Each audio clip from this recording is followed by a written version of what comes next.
Yo no sé si tú estás aquí con el caso de que tu familia no cree en Dios, o tal vez no cree con la misma intensidad e intención que tú tienes. Y por eso, a través de esta enseñanza, yo quiero llevarte a que tú tengas las herramientas para que tú también puedas hablarle del amor de Jesús a la gente con la que vives. ¿Cuántos lo creen conmigo? Ese grupo con el cual te levantas, te acuestas, con el que disfrutas, con el que ven tus caídas y ven tus éxitos. Sí, Dios te puede usar a ti para hablar a ellos. ¿Me dices amén a eso? Y por eso hoy quiero hablarte en base a esta declaración que hizo Josué. Y quiero que vayas conmigo a Josué 24:15. Josué 24:15. Abre tu Biblia o prende tu Biblia en este verso y dice así: y si mal os parece servir a Jehová, escogeos hoy a quien sirváis. Si a los dioses a quienes sirvieron vuestros padres cuando estuvieron al otro lado del río, o a los dioses de los amorreos en cuya tierra habitáis. Y cierra de esta forma: pero yo y mí, otra vez, yo y mí serviremos yo y mi casa serviremos a Jehová. Así cierra Josué esta declaración. Y si ustedes ven en el contexto de este versículo, él está dando la opción al pueblo. Ya era un Josué avanzado en edad, ya el pueblo de Israel estaba establecido en la tierra prometida, pero estaban teniendo sus dudas debido a la influencia de muchas culturas, de muchas formas de pensar. Y entonces Josué dice: ustedes elijan a quién quieren servir. Si al Dios que conocieron en Egipto, si al Dios que conocieron en esta tierra de los cananeos, o al Dios verdadero. Ustedes eligen, pero yo y mi casa serviremos a Jehová.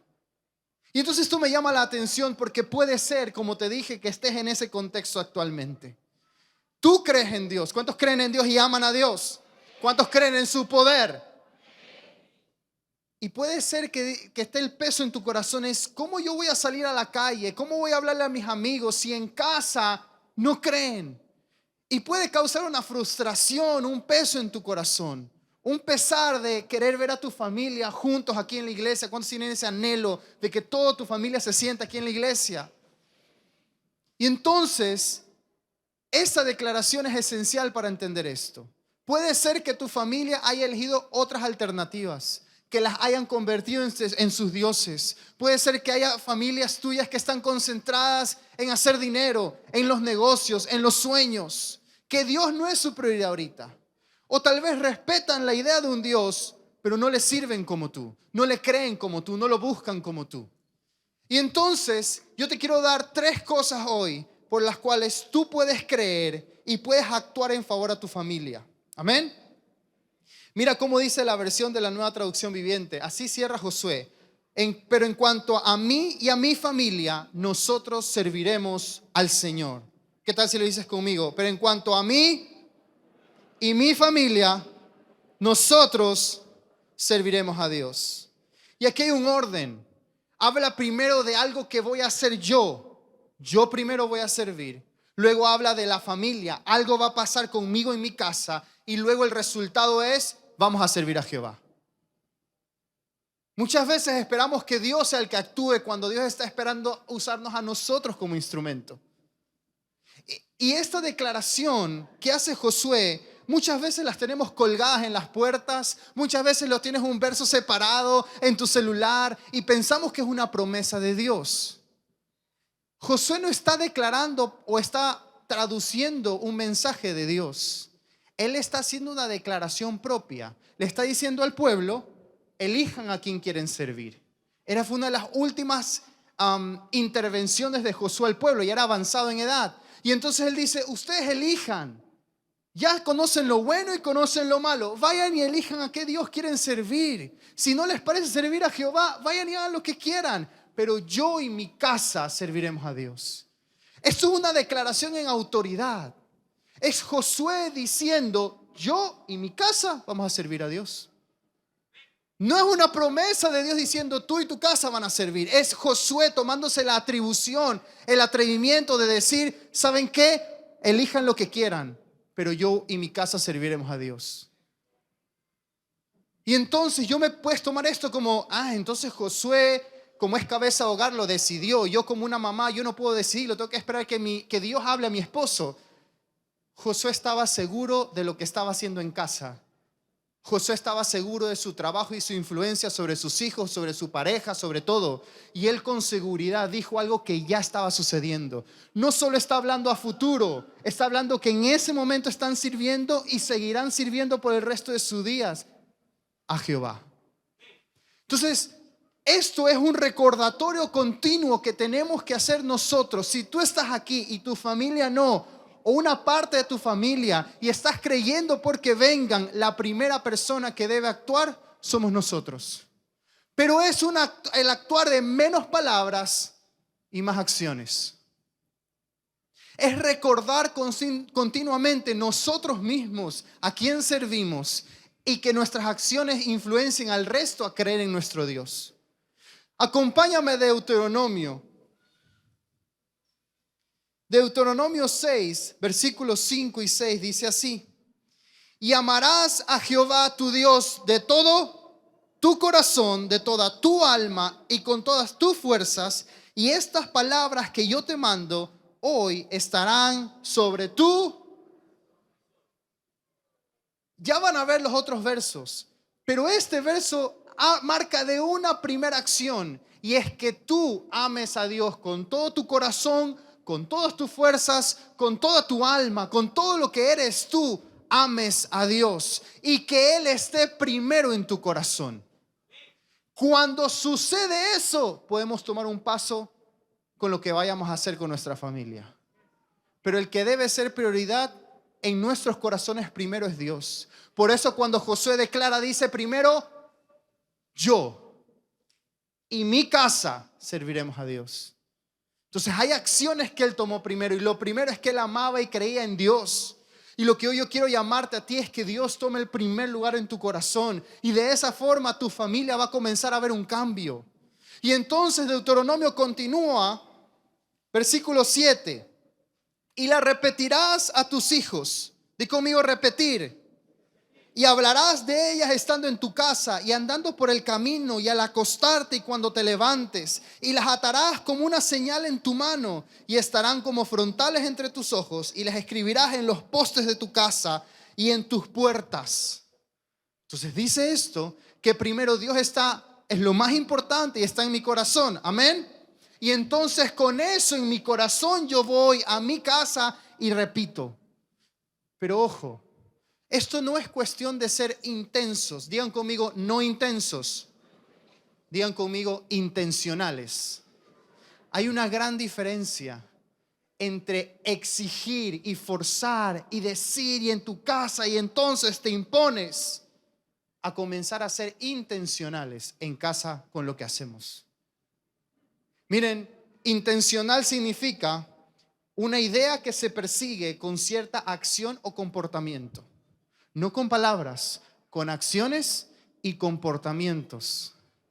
Por eso el primero que tiene que tomar a Dios en su corazón, el primero que tiene que mostrar con su comportamiento y sus acciones en casa, es uno. Si tú eres el que Dios ha elegido como primero en tu casa para que creas en Dios, no importa si eres un prejuvenil, no importa si eres la cabeza del hogar, no importa si eres la madre, no importa si eres la suegra, Dios te va a usar como instrumento para que en tu casa crean a Dios por lo que ven en ti, no solo por lo que escuchan. Amén. Entonces, no intensos, intencionales. Y todo este verso de Deuteronomio habla de una intencionalidad. Dice, hablarás a ellas, hablarás a ellos, repetirás y hablarás. Esas son las frases que usan. Si vas a otra versión dice, lo inculcarás en medio de tus conversaciones. Yo no quiero que vayan a su casa y comiencen a pegar versículos. Yo no quiero que vayan a su casa y entonces satanicen toda la música que escuchan sus hijos. Eso es ser intensos. Puede que les sirva a algunos. A mí de chiquito no me dejaban ver Dragon Ball Z, de algo sirvió, ¿verdad? Yo te mando, ojo acá, a que en medio de tus conversaciones siempre esté Dios. Mamá que estás acá, tu hijo te busca con un consejo, está vulnerable y entonces de la manera más sabia, tú le hablas de Dios. Aprovechas esa vulnerabilidad para hablar de la palabra. No como una prédica, como un consejo. Dice la palabra, en medio de tus conversaciones. Cuando tu esposo llega desanimado, esa es la oportunidad para darle ánimo. Cuando toda tu casa está hecha una locura y tú te comportas y mantienes la paz y te conviertes en un agente de paz, perfecto, comportamiento y acciones. Hablarás y repetirás. Si habla de repetir, puede ser que está hablando la palabra de que el primer intento no es que va a ser todo color de rosas. Por eso dice, hablarás y repetirás. Y repetirás hasta que Dios haga su perfecta obra en tus hijos, en tu esposo, en tu esposa y en toda tu familia, en el nombre de Jesús.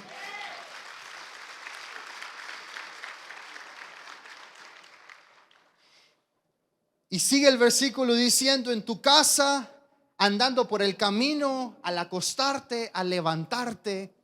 Dice también, lo atarás como una señal a tu mano y como frontales en tus ojos. ¿Qué se refiere a esto?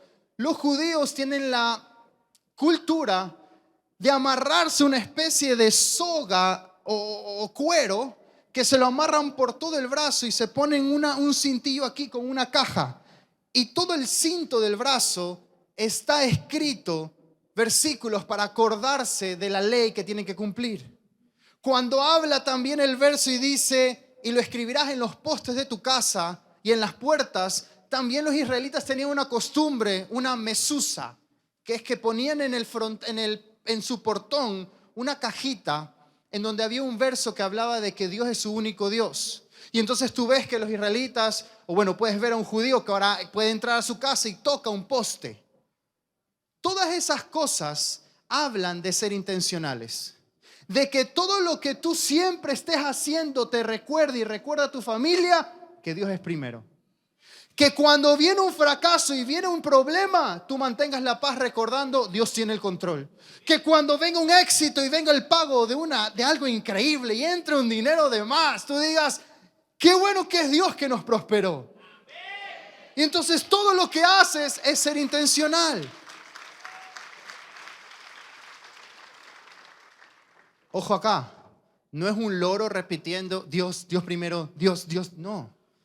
Es que cuando Dios está primero en tu corazón y lo amas con todo tu corazón, con toda tu fuerza y con toda tu alma, automáticamente sabes que todo lo bueno que te pasa, Dios lo provocó, y que todo lo malo que te pasa, Dios tiene el control, y automáticamente comienzas a glorificar a Dios en todo momento y tu familia escucha y ve comportamientos diferentes y dice, ay, esto sirve.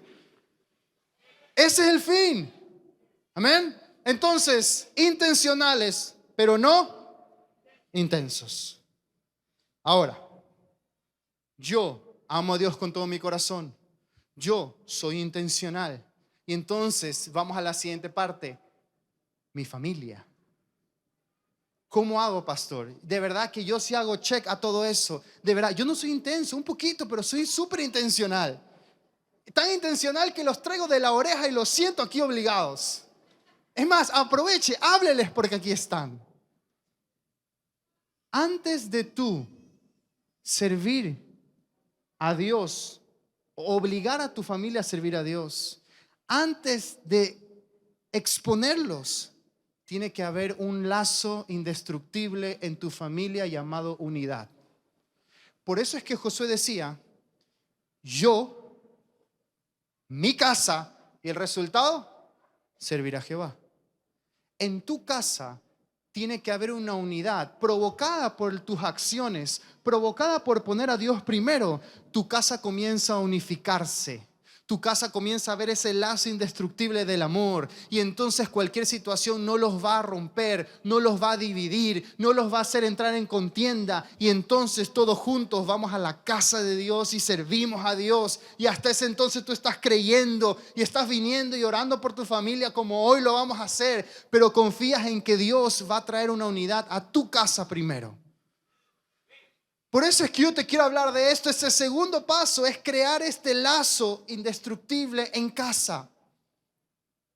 ¿Por qué creen que se han levantado los movimientos LGTBI, el aborto, en contra de lo que hacemos? Porque el diablo sabe que el núcleo de la sociedad, el núcleo de toda iglesia es una familia unida. Una familia unida fructifica y multiplica. El aborto no deja que multipliquemos y fructifiquemos. Una familia unida comienza a hacer un cambio en la sociedad. Y entonces hoy tergiversamos cómo es la familia a través de esos movimientos. El diablo está ensañado en que tu familia se destruya, en romper toda familia que se quiera unir. Por eso es que los divorcios son más comunes ahora que los matrimonios. Y ya de por sí hay una evidencia. Entonces la familia es importante, ¿sí o no? Y es lo que más debemos cuidar. Es a las personas que más debemos nosotros ser intencionales. Dice, pastor, pero es que ninguno es profeta en su propia tierra. ¿Has escuchado eso? Fue sacado de unas palabras de Jesús que al entrar a Nazaret, como eran tan familiares con ellos, no le creyeron cuando él dijo, yo soy el Mesías. Es más, hasta lo querían botar de un barranco. Pero cuando yo voy a la familia de Jesús, yo veo un hermano Santiago y un hermano Judas, no el que lo traicionó, que estuvieron súper activos sirviendo en la iglesia primitiva y hasta libros en la Biblia tenemos de ellos. Yo veo que con la gente que convivió 3 años, que se convirtió en su familia, con ellos dormía, con ellos comía, con ellos hacía milagros, confiaban en él a ciegas. Dios y Jesús estando en la tierra impactó a su familia. Puede ser difícil, pero no es imposible, y a través de nuestras acciones Dios nos va a usar como instrumento. Amén. Y entonces yo me topo con esto y dice Colosenses, miren, les voy a enseñar la receta de la unidad familiar. ¿La quieren saber? No sé si les va a gustar, pero esta es la receta. Amén. Colosenses 3, versículo 13. Dice así. Digan conmigo esa primera palabra, todos fuertes a la cuenta de 3. 1, 2, 3. Unos a otros. ¿Qué más dice? Unos a otros. Y si alguien tuviera queja contra otro, de la manera que Cristo os perdonó, así también hacedlo vosotros. Versículo 14. Y sobre todas estas cosas, vestidos de, dilo más fuerte, vestidos de, que es el vínculo perfecto. La receta de la unidad familiar es primero soportarnos. Ay, pastor, es que usted no sabe lo que yo soporto.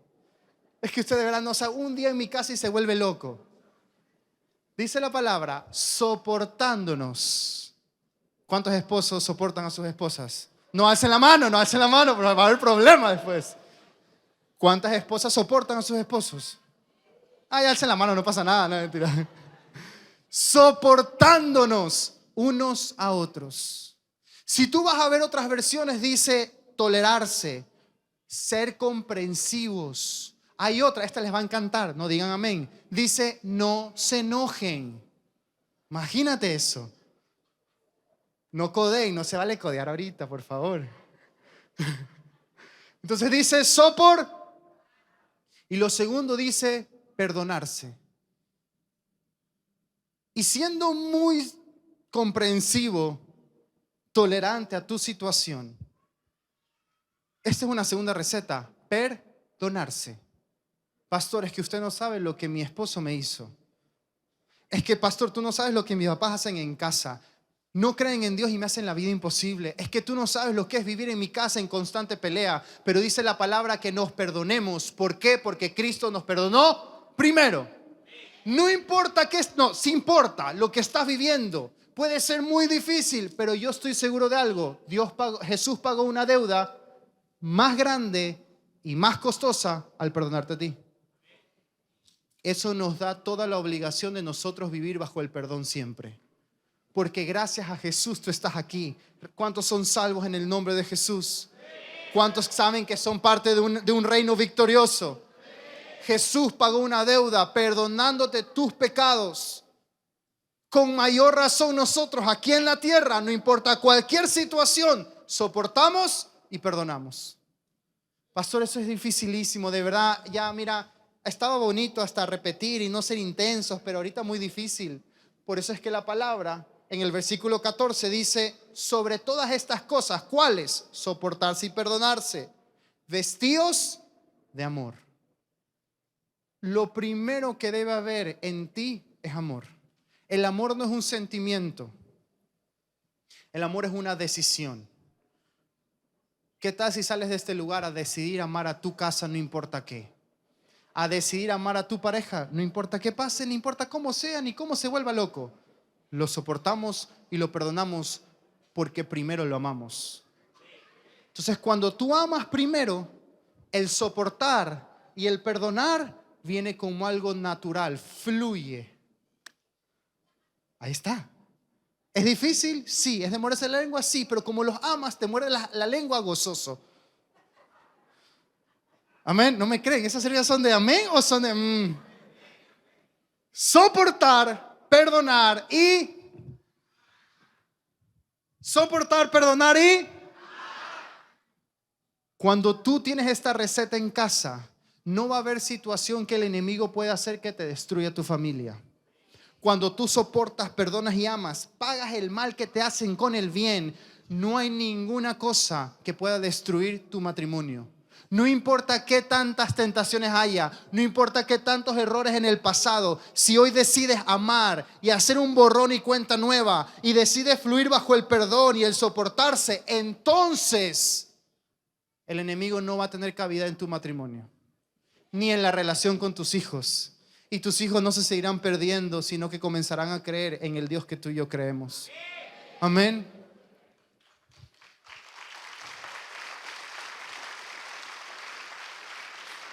Y cierro con esto. Hablábamos de un recordatorio continuo. Ser intencionales en casa. Cuidar ese lazo indestructible del amor.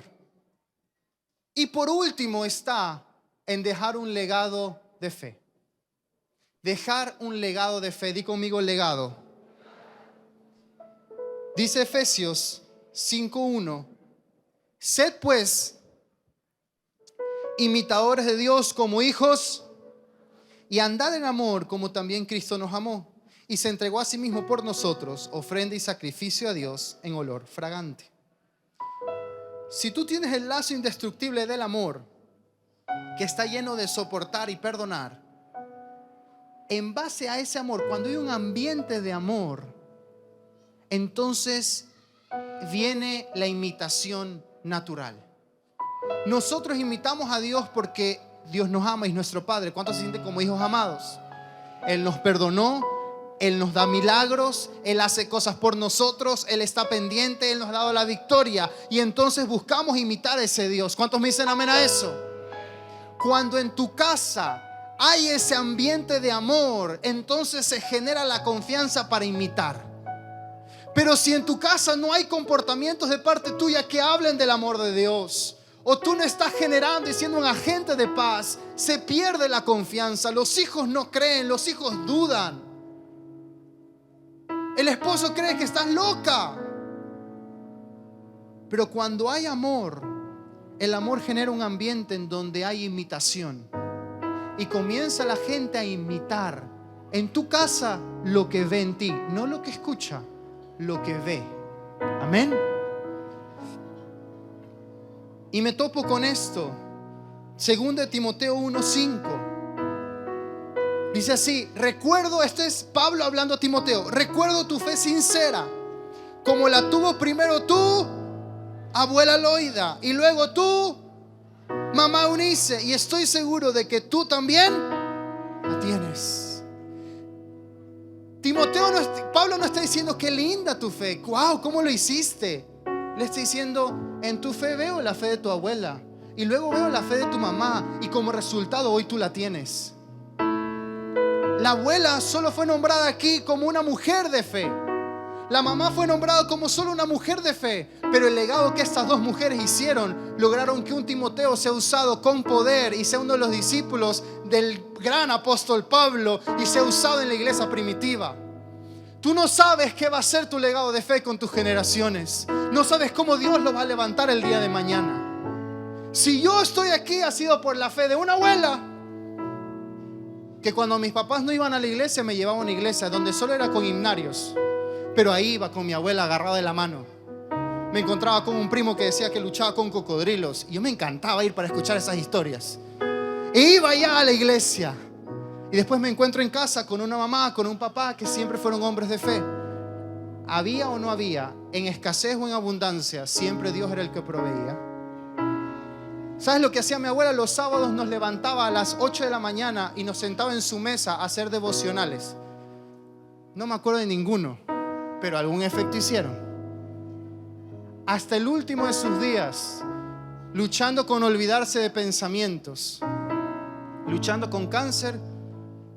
Una de sus últimas frases siempre fue: Dios está conmigo, Dios me va a sanar.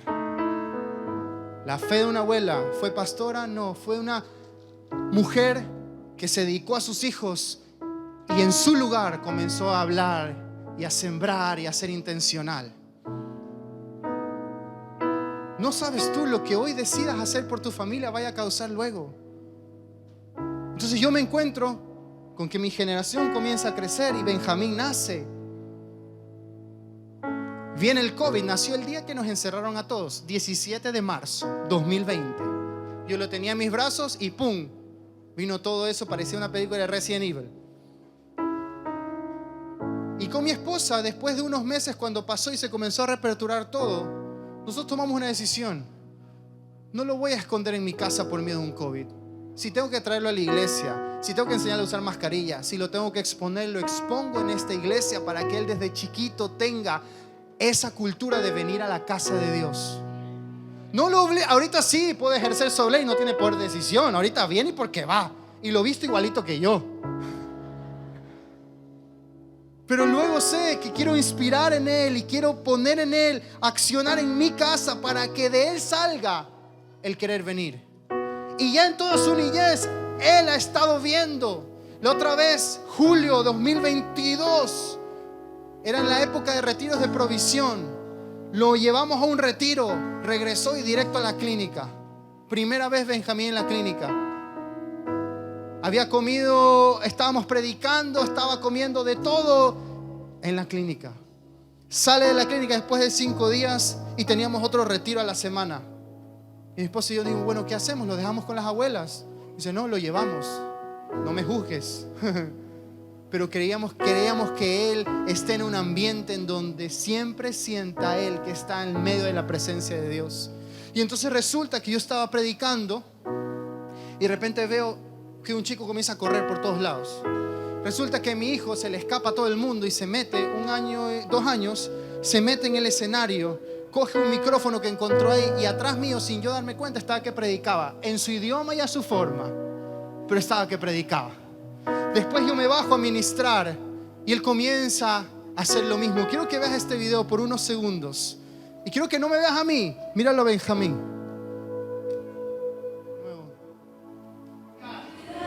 Pero es Dios haciendo hoy las cosas nuevas para que el Espíritu Santo comience a traer en tu vida un vino nuevo.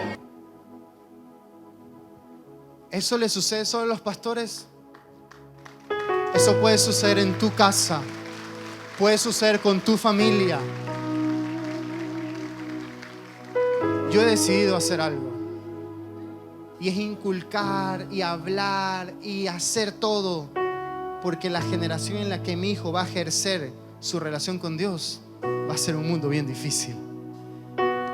Así que hoy voy a sembrar lo que más pueda para que cuando él tome sus propias decisiones elija siempre a Dios. Yo vine acá con esto. Yo vine acá con la misión de levantar tu ánimo y levantar tu fe, a que tú creas que lo que acabas de ver va a suceder con tu casa. No es tarde, iglesia. Pastores, que yo he cometido muchos errores. Yo he lastimado mi casa. Yo he hecho mucho daño.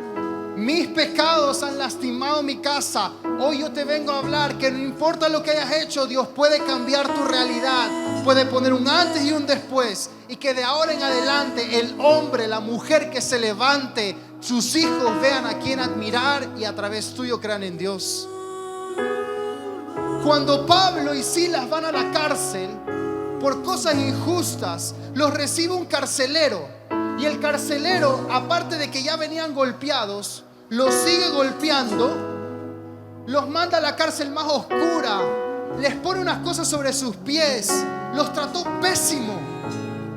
Y cuando sucede, ustedes saben, el terremoto, se abrieron todas las puertas, ningún prisionero se fue. El carcelero sale asustado y dice: todo el mundo se fue, me voy a matar. Y puede ser que estás aquí en este momento diciendo: ya no hay solución, mi generación está perdida. Pastor, háblele usted, aconséjele usted, porque yo no tengo autoridad. Mira lo que dice este verso y mira lo que le dice Pablo. Hechos 16, versículo 30. Y sacándolos les dijo: señores, el carcelero hablando a Pablo, ¿qué debo hacer para ser salvo? Y ellos dijeron: cree en el Señor Jesucristo y serás salvo tú. Serás salvo tú y tu casa va a ser salvo, si solo hoy decides creer. No importa lo que estés viviendo hasta ahora, deja la excusa. Sí, tal vez has sembrado mal, pero a partir de hoy arranca un nuevo mes en donde comienzas a sembrar bien. Y si tú crees, tú y tu casa serán salvos.